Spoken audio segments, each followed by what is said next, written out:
My name is Melissa Carter. I was 16 years old the summer of 1996, the year everything changed. Back then, there was no Facebook, no Instagram, no cell phones in our pockets. If you wanted to connect with someone, you either called their house phone or you showed up on their front porch. For me and my best friend Jason, connection meant gaming, trading floppy disks, swapping battered jewel cases, spending hours in dimly lit bedrooms, playing until our eyes burned and our parents yelled at us to turn it off and go outside. It was simple. It was safe. It was ours. Until he showed up. His name was Trevor Banks, the new kid. He had a smirk that made you want to wipe it off his face, and a way of talking like he already knew more than you. I remember the first thing he ever said to me, leaning against my locker like he owned it. "Hey, you're the chick who plays computer games, right?" I nodded. "Yeah, why?" He grinned.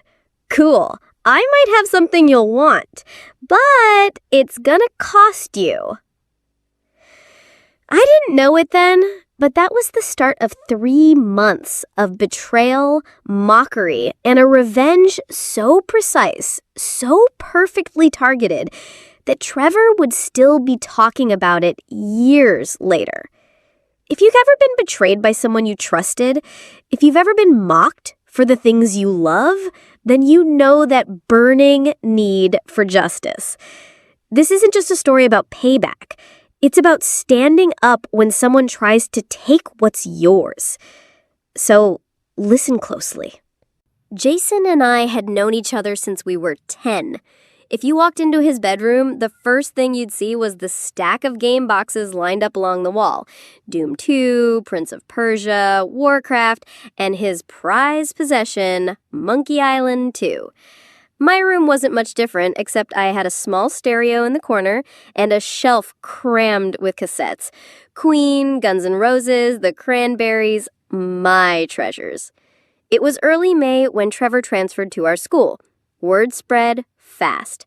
His dad had gotten a job at the factory just outside town, and they'd moved from somewhere in the city. He had this confident swagger, like he thought our small-town school was beneath him.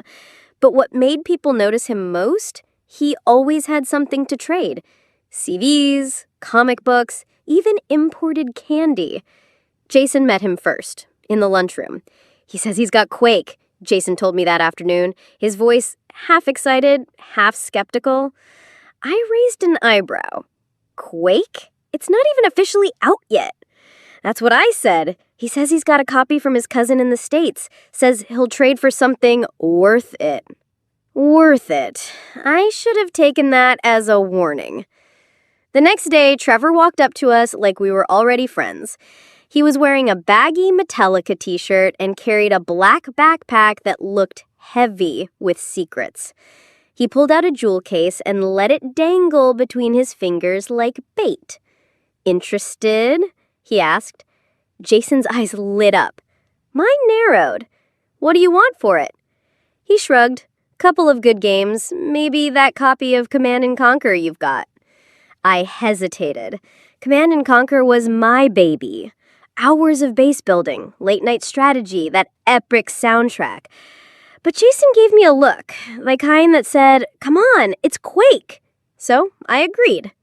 That was the first trade, and for about 2 weeks, it seemed fine. Trevor would bring something cool, sometimes legit, sometimes clearly a copy, and we'd hand over games from our collections.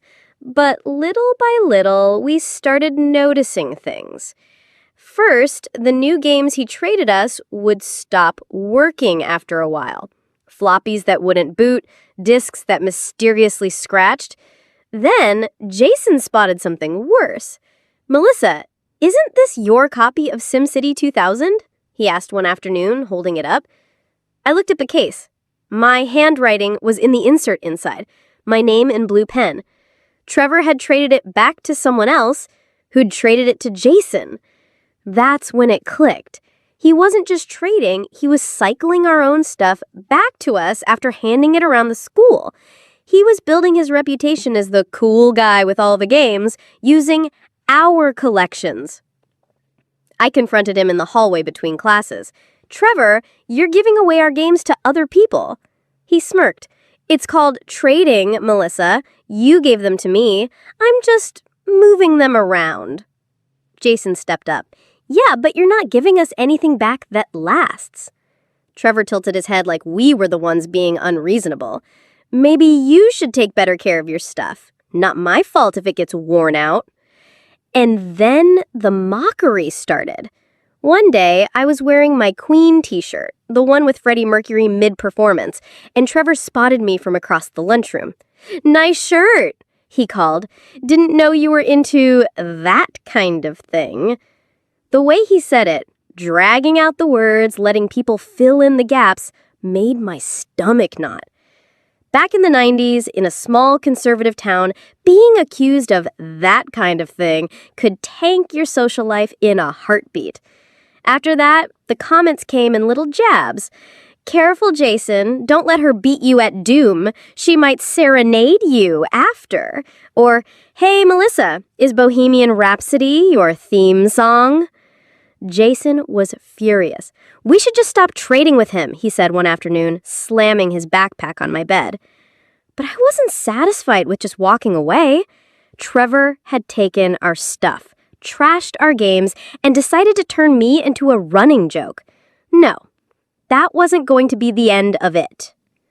Then came the turning point, the day we found his weak point. It was during lunch, about a month into knowing him. Trevor was bragging about how his parents were super strict, but it doesn't matter because I can get away with anything. Someone asked, "So they don't know you have Mortal Kombat?" His smirk faltered. They wouldn't get it. Jason caught my eye. He'd seen it too. That flash of discomfort, that moment where Trevor wasn't the cocky new kid. He was just a teenager scared of being caught. And that was where the idea began. The next couple of weeks were like watching someone test the limits of a fence. Push a little, see if it holds, then push harder. Trevor knew he was getting under my skin. That was part of the game for him. And like an idiot, I let him see it. He'd walk by my locker, drop a floppy disk on top of my books and say, "Here, this one's special, just for you." I'd take it home, pop it in, and find nothing but corrupted files. One afternoon, I was sitting with Jason on his front porch, sipping warm orange soda, when I asked, "Why do you think he's doing this? I mean, he's got enough games. Why mess with us?" Jason shrugged. "Because it's easy. Because we're nice. And because he can." That answer sat heavy in my chest. I hated it because it was true. The breaking point came when Trevor made it public. It was Friday. I'd worn my Queen shirt again, stubbornly refusing to let him dictate what I could wear. At lunch, I was sitting with Jason and a couple of other friends when Trevor strolled over. He had that smirk, the one that made you want to throw something. He leaned down and said, just loud enough for the table behind us to hear, "So, Melissa, if you like Freddie Mercury so much, does that mean you're into guys like him?"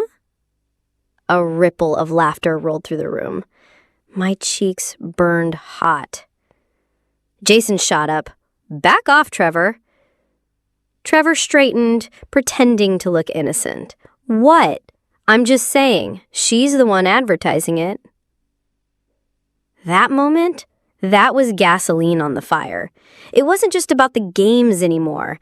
It was about dignity, about making sure this smug little thief understood there were consequences. Later that afternoon, Jason and I were in my room, the shades drawn against the late spring sun. We had music playing low, "Don't Stop Me Now," and Jason was pacing. "We've got to do something," he said. "Something that hits him where it hurts." I was quiet for a moment. staring at the blinking cursor on my computer screen. You saw his face when someone mentioned Mortal Kombat, right? Jason stopped pacing. Yeah. And you heard him talking about how his parents are strict. What if... I trailed off, letting the silence hang. Jason's eyes lit up. Melissa, what if we make his parents think he's got something way worse than Mortal Kombat? The idea took root fast. It wasn't just about embarrassing him. It was about using his own fear against him. We didn't need to get physical. We just had to plant the right seed in the right soil and let it grow. But before we set anything in motion, we needed intel. For the next week, we paid attention. Every time Trevor mentioned his parents, I took mental notes. My dad doesn't even let me watch The Simpsons. My mom freaks out if I leave a soda can in my room. If they knew I was at the arcade, they'd ground me for a month. The more we listened, the clearer the picture became. Trevor lived under a microscope, and that microscope came with zero tolerance for anything they thought was inappropriate. We also started noticing his habits. He left his backpack unattended a lot during gym, at lunch, even when he ran to the bathroom. And that backpack, that was our doorway. It was Jason who found the first real opportunity. His bag was open in the hallway today, Jason told me after school, his voice low and urgent. And get this, he's got a whole folder of floppy disks in there, labels peeling off. No one would notice if 1 or 2 went missing. I felt my pulse quicken. You're thinking we swap one of his disks with something incriminating? Jason grinned. Exactly. Now, this was 1996. You couldn't just Google a shocking image and print it. But there were BBS boards, sketchy shareware, and certain underground disks floating around in the back corners of computer clubs, things parents in our town would not approve of. We didn't even have to go looking far. My cousin Dave, who was a couple years older and deep into the world of PC modding, had a stash of stuff his parents definitely didn't know about. When I explained vaguely that we needed something that would get a guy in serious trouble if his parents found it, Dave laughed. Don't tell me why, he said, digging through a shoebox of discs. Just take this and this. Trust me, they'll freak. We had the bait. Now we needed the moment. It came the very next day, lunch period. Trevor's bag was under the table, unzipped. Jason gave me the tiniest nod. I slid my foot forward, hooked the strap, and pulled it closer. My hands moved fast. 1 disc out, 1 disc in. The whole swap took maybe 3 seconds. Trevor didn't notice a thing. The beauty of it was that we didn't have to do anything else. All we had to do was wait for him to take that disc home. The rest would take care of itself. But fate decided to speed things up. That afternoon, as we were leaving school, we saw Trevor's mom waiting by her car. She looked furious. Trevor was standing beside her, pale and stiff, holding his backpack like it might bite him. Jason and I exchanged a glance. Something had happened. We didn't hear the full story until Monday. Apparently, Trevor had been looking for a game in his folder when his mom walked in. She saw the disc we'd planted, got curious, and popped it into their home computer. What she found? Well, let's just say it wasn't Mortal Kombat.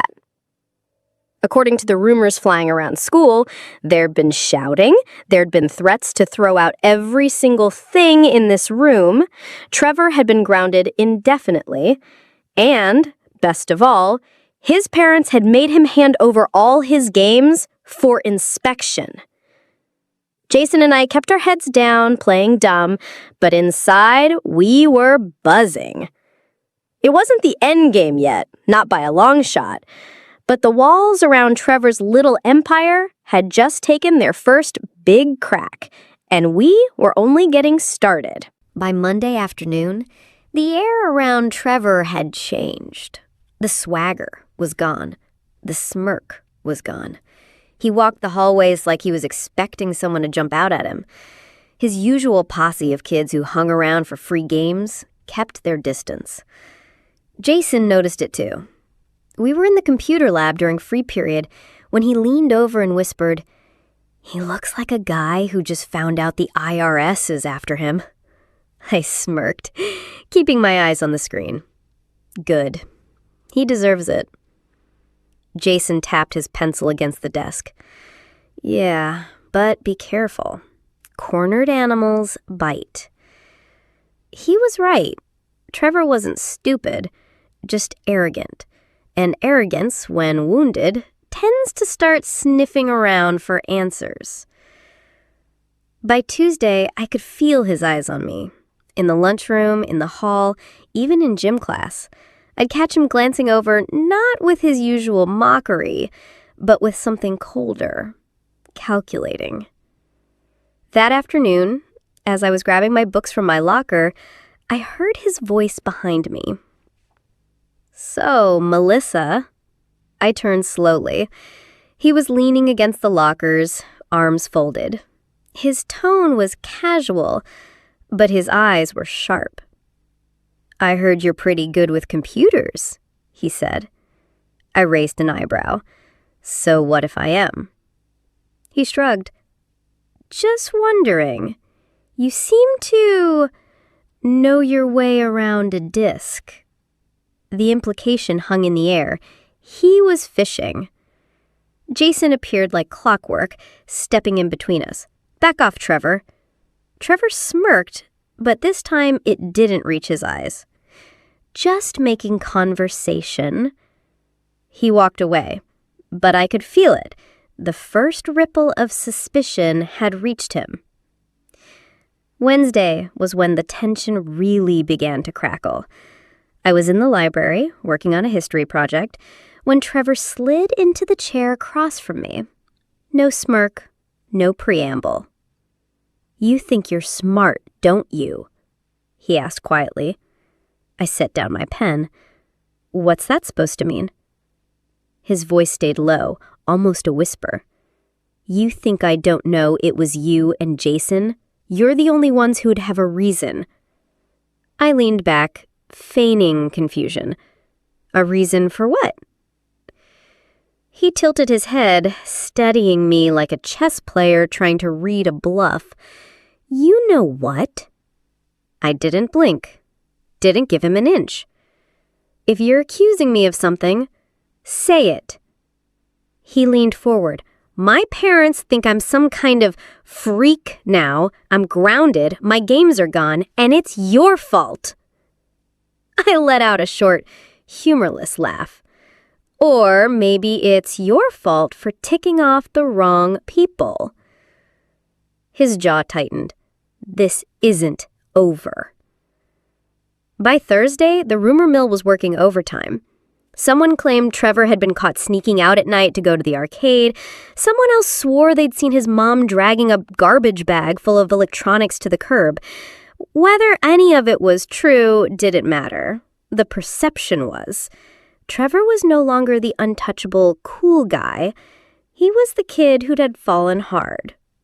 But here's the thing about teenagers. They don't just roll over.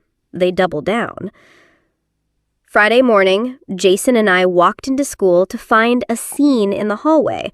Trevor standing with a couple of his hangers-on, holding up a floppy disk and laughing loudly.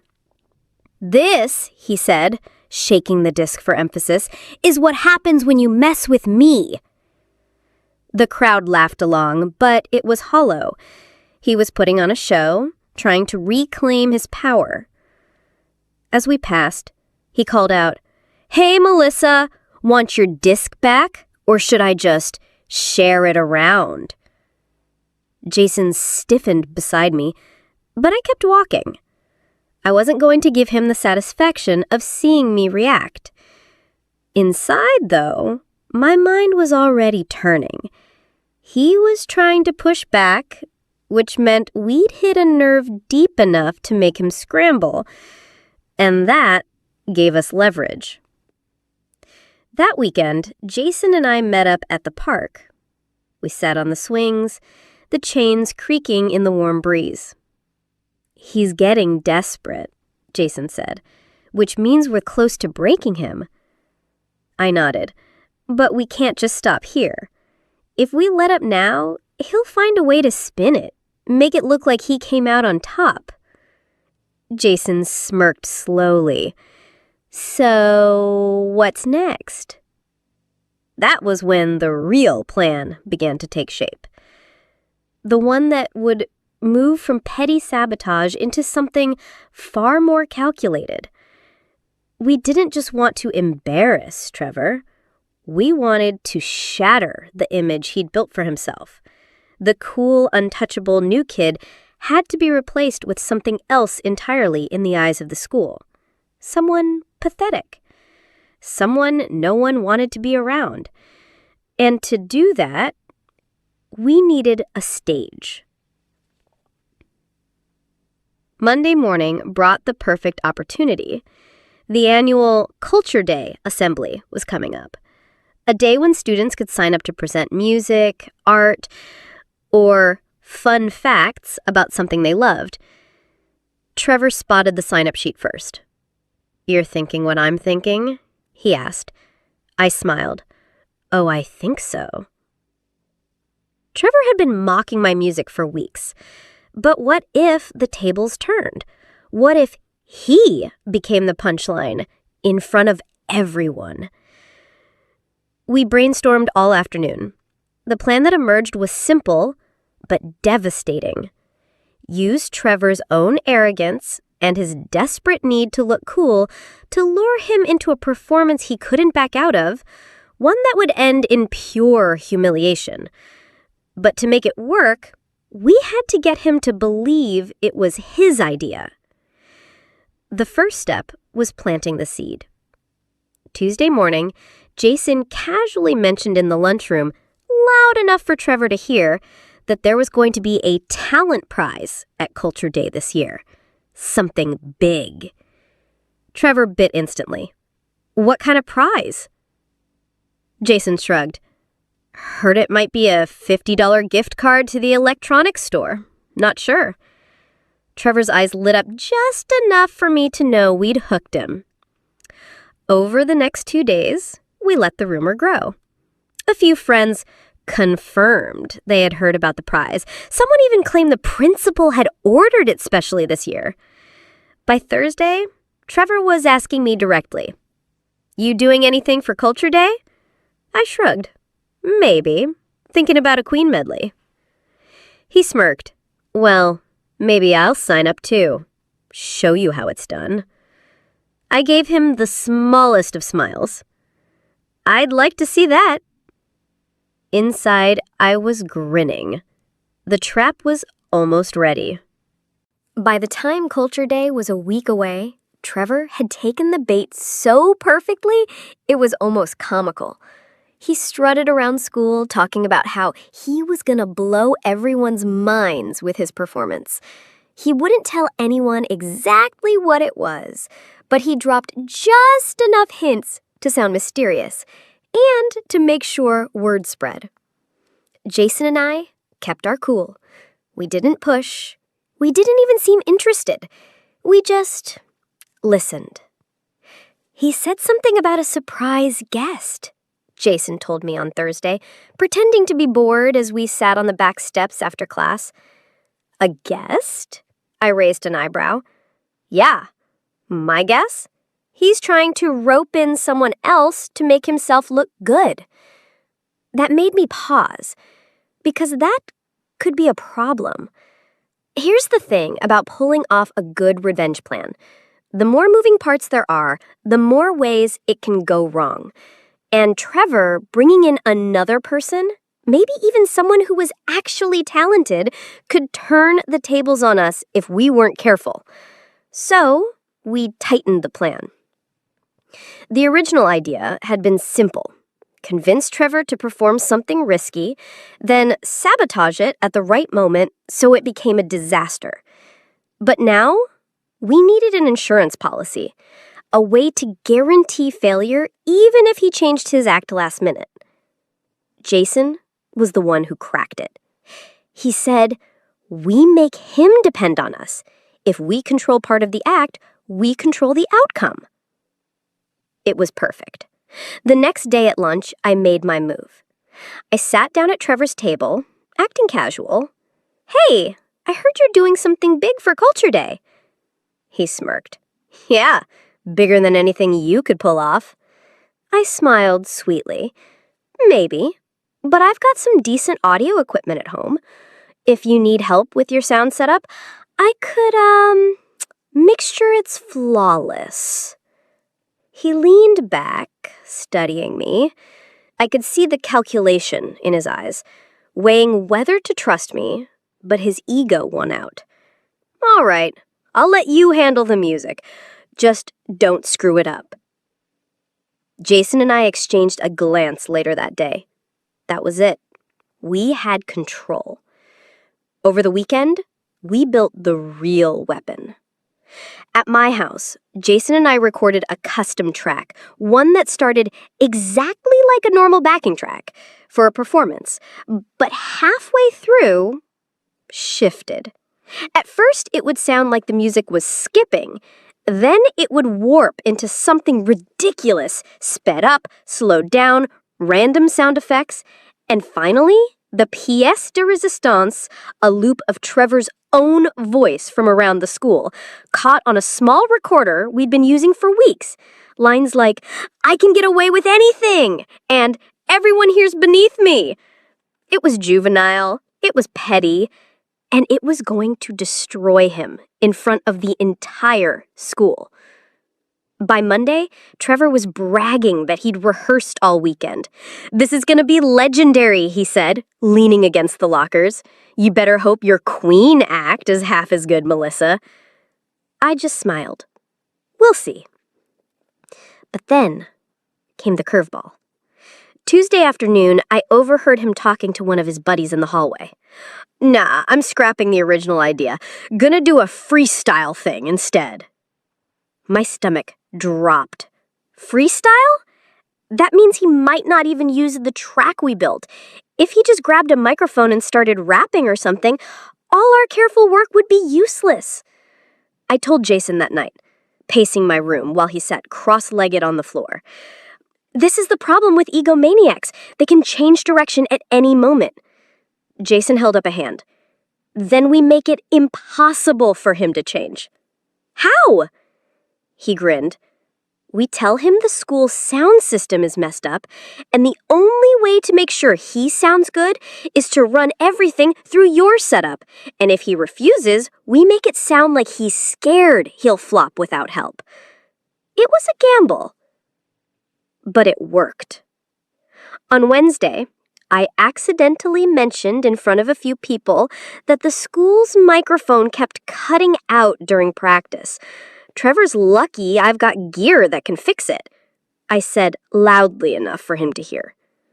By the end of the day, he cornered me in the hallway. "So, about the sound. I'll use your setup, but don't make me regret it." I didn't smile. I just said, "Wouldn't dream of it." Culture Day arrived on a bright, chilly Friday morning. The gym was packed, folding chairs set up for the audience, a stage at the far end, the hum of chatter echoing off the high ceilings. Trevor was pacing backstage when Jason and I arrived with the sound equipment. Just my old stereo system, a couple of borrowed mics, and our carefully prepared cassette. "Are you ready for this?" I asked him, keeping my tone neutral. He gave a cocky half smile. "More than ready." The acts went in order. A girl sang a Celine Dion ballad. 2 kids did a comedy skit that got polite laughs. Then it was Trevor's turn. He strutted onto the stage, microphone in hand. "All right, everyone," he said, oozing confidence. "Get ready for something you'll never forget." I hit play. The first 30 seconds went perfectly. The beat was steady, the music loud. Trevor started moving to it, doing this awkward half-dance, half-mime thing that I guess was supposed to be impressive. Then the skip started. At first, he tried to play it off, bobbing his head like it was part of the act. But then the pitch warped, the beat slowed to a crawl, and the audience started shifting in their seats. And then his voice came over the speakers. I can get away with anything, and everyone here's beneath me. The gym erupted. Some kids gasped, others burst out laughing. Trevor froze, eyes wide, then spun toward me at the side of the stage. What the hell is this? He hissed into the mic, which of course only amplified his panic. By the time the track ended, the damage was done. He bolted off stage, shoving past me, his face the color of a stop sign. Jason leaned in, whispering, "That was perfect." The sound of laughter from the gym didn't fade when Trevor ran out. It followed him, echoing in the hallways, chasing him like a pack of wild dogs. I stayed by the sound table for a few moments, pretending to fuss with the equipment, while my heart pounded so hard I could hear it in my ears. My palms were sweaty on the plastic knobs of the stereo. The faint scent of floor polish mixed with the sharp, dusty smell of the stage curtains. Jason appeared beside me, his grin just small enough to stay under the radar. "We did it," he murmured, his breath still quick. I nodded, eyes scanning the crowd. The students were buzzing like an electric hive, voices overlapping, chairs scraping, sneakers squeaking on the varnished floor. It was intoxicating. But then I noticed something odd. Not everyone was laughing. Near the back of the gym, two teachers were whispering to each other, their brows furrowed. One of them, Mr. Carson, our history teacher, was looking at the stage like he was replaying the whole thing in his mind. A chill slid down my spine. Teachers didn't usually care about student drama unless it crossed some invisible line, and the way they were looking made me wonder if we just stepped over it. The rest of Culture Day passed in a blur. I remembered the clapping, the shifting bodies in the audience, the faint metallic taste in my mouth from adrenaline. Jason and I slipped out before it officially ended, taking the long way out through the side hallway to avoid running into Trevor. The air outside was cold for late spring, sharp enough to sting my cheeks. Jason shoved his hands in his hoodie pockets. "We nailed it! He's done! No way he's coming back from that." I wanted to believe him, but that image of the teachers whispering wouldn't leave my head. "Yeah," I said, my voice not quite steady. "We nailed it." By Monday morning, the whole school was still talking about it. Snippets of Trevor's voice were being repeated in hallways. Kids were mimicking the warped slow-motion dance he tried to recover with. Even some of the seniors, who normally ignored underclassmen drama, were grinning about it. But then I noticed something else. Trevor wasn't in school. At first, I thought maybe he was hiding at home, but by Wednesday, his absence was all anyone could talk about. The theories spread like wildfire. His parents pulled him out. He's grounded until summer. He's transferring to another school. I wanted to feel satisfied, and I did a little, but a prickling unease had started to creep in. That Friday, the mystery deepened. Jason and I were leaving the computer lab when we spotted Trevor's backpack by the office door. Same black bag, same frayed strap. I could almost smell the faint mix of pencil shavings and the weird sugary scent of the gum he always chewed. Jason stopped in his tracks. "That's his." "Yeah, but he's not here." We stepped closer, and that's when I noticed something else. A folded piece of paper sticking out of the side pocket. Jason glanced toward the office window, then back at me. You thinking what I'm thinking? I hesitated for half a second, then nodded. I slid the paper out just enough to read the top line. It was a letter, typed and neatly formatted. Subject: disciplinary transfer recommendation. My stomach tightened. This wasn't just about being grounded. This was official. Jason's eyes went wide. They're kicking him out? Before I could answer, the office door creaked open. I stuffed the paper back into the pocket, my fingertips brushing the rough nylon. The secretary stepped out, and Jason and I scrambled to look casual, heading down the hall like nothing had happened. That night, I couldn't stop replaying it in my head. The laughter, the look on his face, the teacher's whispering, the letter. I should have felt triumphant, but instead I felt unsettled. We'd planned to humiliate him, sure, but had we accidentally detonated something bigger? The answer came the next Monday.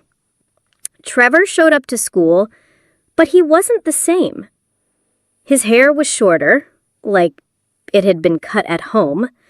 He wore a plain gray hoodie and jeans, no band t-shirt, no cocky accessories. And he didn't meet anyone's eyes. The hallway smelled faintly of damp paper and pencil lead that morning, but there was another scent too. Something like anxiety if it had a smell. Everyone seemed to be waiting for something. Trevor walked past me without a word. I caught the faint squeak of his sneakers on the tile, the sound oddly loud in the morning quiet. Jason leaned towards me. We broke him. But I wasn't so sure. Because later that day, I saw him in the library talking quietly with Mr. Carson. The teacher nodded once, then glanced in my direction before walking away. Trevor didn't smile, he didn't smirk, but something in his expression felt like the beginning of a new game. That night, the unease turned into full-blown paranoia. I lay in bed, the glow of my alarm clock painting the room in pale green numbers. Every creak of the house made me wonder if Trevor was already planning a counterattack.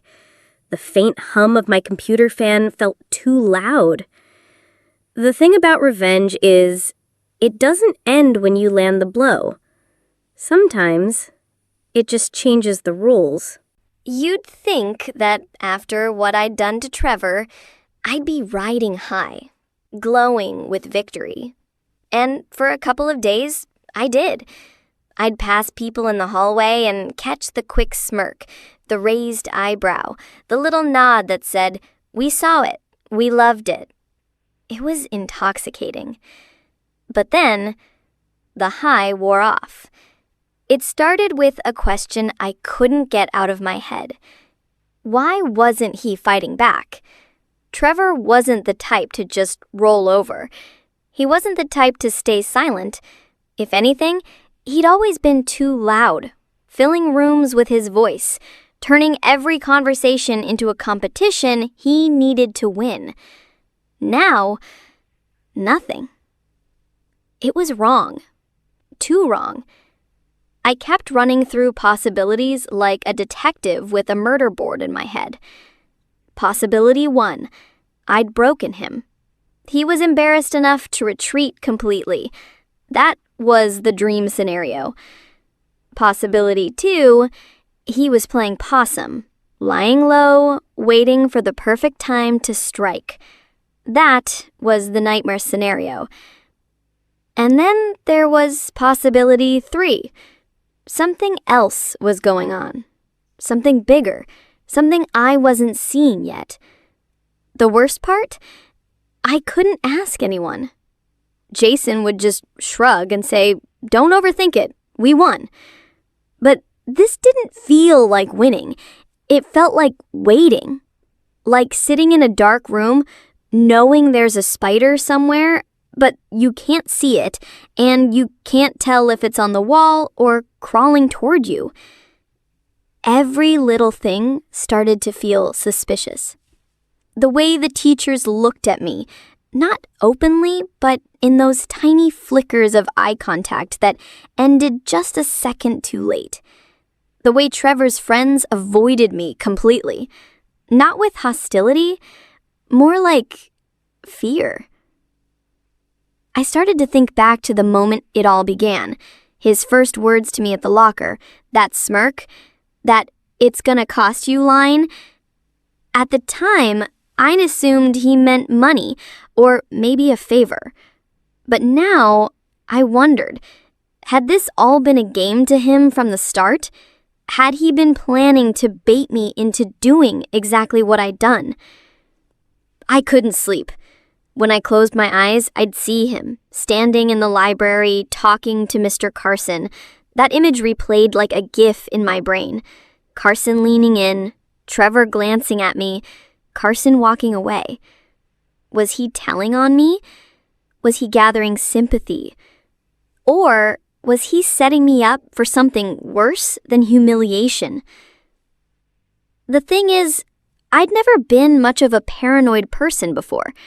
I'd been cautious, sure, smart about who I trusted, but now my brain was a constant hum of what-ifs. What if he was getting me suspended? What if he was telling people I'd done things I hadn't? What if he was finding my weak spots, the ones I didn't even know I had? I started paying closer attention to every interaction. Every overheard laugh in the hallway felt like it might be about me. Every whisper between classmates felt like it might contain my name. It was exhausting. The turning point in my thinking came one night when I was alone in my room, staring at the faint blue glow of my computer screen. My desktop background, a pixelated image from my favorite game, flickered slightly as the screensaver threatened to kick in. I realized something that made my stomach twist. I was letting him win right now. He didn't need to strike back immediately. He didn't need to do anything at all. By making me spiral like this, he'd already shifted the power dynamic back in his favor. It was like chess. He'd sacrificed a rook, and I was so focused on gloating about it that I didn't notice his queen had moved into position. That thought burned. I'd worked too hard, been too precise, too meticulous in my revenge to let him turn the tables.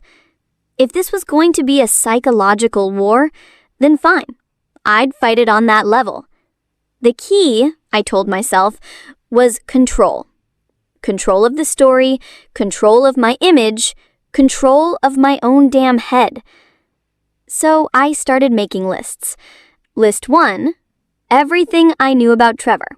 His habits, his weaknesses, the places he liked to hang out, the people he trusted. List 2, possible angles of attack, ways he might come after me, socially, academically, personally. List 3, counters, ways to diffuse or flip each one. It was obsessive, I'll admit that, but it gave me something I'd been missing for weeks, a sense of power. The more I worked through the lists, the more I realized how much I'd underestimated him before.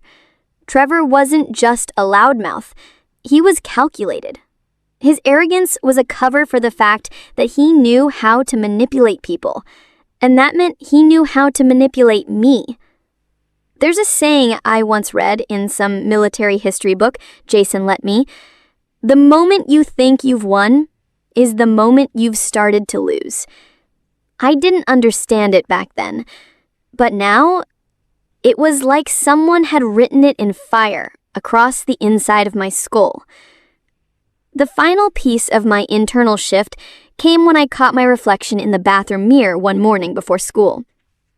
My hair was pulled back, my eyes had dark circles under them, and my mouth was set in this tight, determined line I barely recognized. I looked dangerous, not in a violent way, but in a focused way. I realized I'd stopped thinking like a kid trying to get back at someone. I was thinking like someone in the middle of a campaign. A long game. Trevor had forced me to evolve. And now, I'm not sure if that made me hate him more or respect him. By the time Friday rolled around, I knew it was coming. That quiet, deliberate way Trevor had been orbiting closer and closer to my space all week, like a shark cutting slow circles before striking, meant something was about to happen. I didn't have to wait long. He cornered me by the vending machines after last period. "Melissa," he said, dragging my name out like he was savoring it. "We need to talk." I didn't flinch. I leaned against the machine and crossed my arms. "About?" He smiled, not wide, just enough to let me know he thought he was already in control. "Oh, you know, your little stunt." My heartbeat kicked up, but my voice stayed calm. "Which one? You'll have to be specific." His eyes narrowed a fraction. "Cute. I'm talking about the video." For half a second, I thought he meant my video, the one I'd leaked. But then I caught the glint in his eye. No, this was something else. "What video?" I asked, keeping my tone flat. "Oh, come on," he said, stepping closer. "Don't play dumb. You don't think I wouldn't find a way to hit back?" I straightened up. "If you have something, Trevor, show it. Otherwise, I'm going to assume you're bluffing." He smirked. "I like that confidence. Almost makes me feel bad about what's coming." He reached into his backpack, pulled out a flash drive, and dangled it between two fingers, like bait. My stomach did a slow, cold flip. "What's on it?" "You'll see. Tonight. Everyone will." I stepped forward, closing the gap between us. "If you're trying to scare me, you're gonna have to try harder." That made him laugh, a short, sharp sound. "You're good. I'll give you that. But you've got one flaw, Carter." "Oh yeah? What's that?" "You care too much about what people think." I tilted my head, studying him. That's rich, coming from someone whose ego takes up half the cafeteria. The smile dropped for a split second, just long enough for me to know I'd hit something. "Tell you what," he said finally, leaning so close I could smell his cologne. "I'll give you a chance. Meet me at the library after school tomorrow. You bring what I want, and maybe I make this disappear." I kept my voice even. "And what exactly do you want?" "You'll know when you get there." He stepped back, gave me one last slow grin, and walked away. I stood there for a moment, listening to the low hum of the vending machine, the faint echo of his footsteps down the hall. The thing about Trevor was he didn't do anything without layers. If he wanted me in the library, it wasn't just for a trade. It was for a show. The next day, I showed up early. He was already there, sitting at a table near the back, flash drive on the table like a trophy. "You came," he said, like I'd passed some unspoken test. "You invited me." I replied, sliding into the chair opposite him. He leaned forward. "Before we get down to business, I've been curious. Why'd you do it?" I didn't pretend not to understand. "Because you crossed a line." His smile was thin. Lines are for people who can't win without rules. I met his gates. Or people who don't need to crawl through the mud to win. That got him. His smirk wavered. "You think you've got me figured out?" "I don't need to figure you out. I just need to make sure you can't hurt me again." He tapped the flash drive. "This says otherwise." I leaned forward, lowering my voice. "You want to play chicken, Trevor? Let's play. But remember, I don't scare easy, and I don't bluff." For the first time, he didn't have a comeback. He just stared at me, weighing something. Then, without breaking eye contact, he pushed the flash drive across the table toward me. I didn't touch it. What's the catch? No catch. Consider it respect. That threw me. Respect? He nodded once. You're the first person who's ever gone toe-to-toe with me and didn't fold. Most people, they break. I raised my eyebrow. So what, this was some kind of test?